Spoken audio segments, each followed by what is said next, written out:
It's the 60th anniversary commemoration of sit-ins that was started by youth council members who were advised by Mr. Rutledge Henry Pearson. We shall overcome.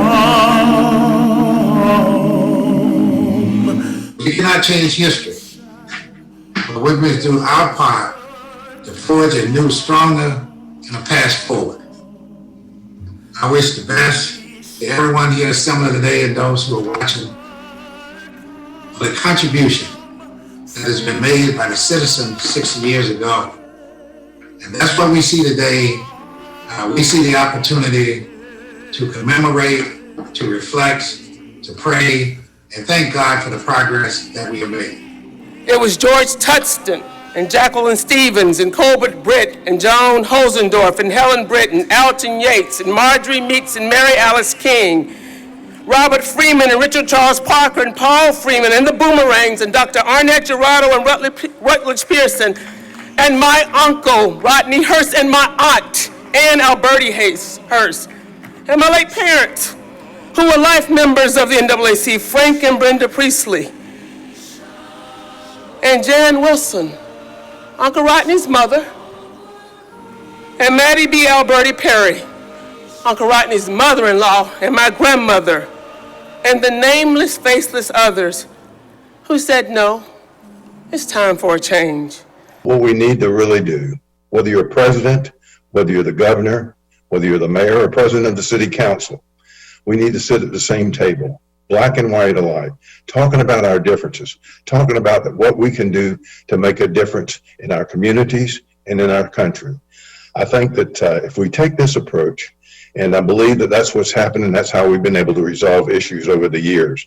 If we take this approach and we sit down, you don't have to debate when you're going to have a Martin Luther King breakfast. You don't have to debate what you're going to name a park after.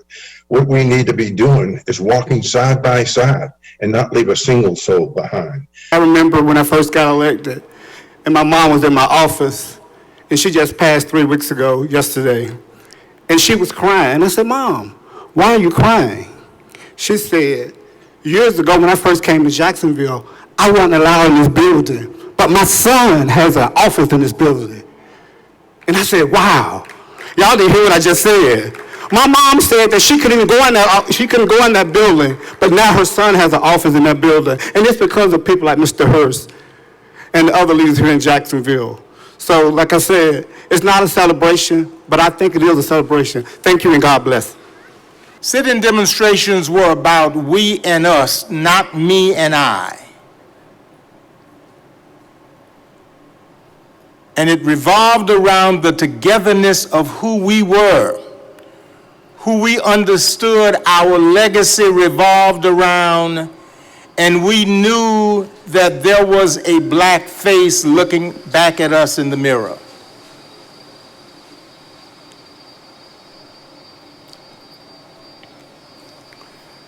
The vice president of the Jacksonville Youth Council, NAACP, at that time was Alton Yates, who sacrificed his body a number of times in testing speed sleds prior to astronaut activities in this country. Alton would go on to be the executive director of Greater Jacksonville Economic Opportunity Incorporated, the anti-poverty program, and he served as administrative aide to 4 different mayors. The secretary of the Youth Council was Marjorie Meeks, now Marjorie Meeks Brown. Marjorie and I graduated from Northwestern Junior Senior High School in the same class in 1960. When Marjorie retired from the United States Postal Service, she was one of only 2 females that occupied the position of postmaster for cities as large as Atlanta, Georgia, where she served and where she retired, administering to more than 3,000 employees with a budget of over $700 million. So we're going to hear virtually from Alton and then Marjorie Meeks. I felt very strongly that there were no problems that we could not overcome if we were able to work together. And what I found in the NAACP Youth Council was a group of some of the most talented young people I've ever encountered in my life, who were willing to do whatever was necessary to eliminate the barriers that separated men, women, blacks and whites from each other. To all my brothers and sisters of the struggle, I say, these are the days that try men's souls.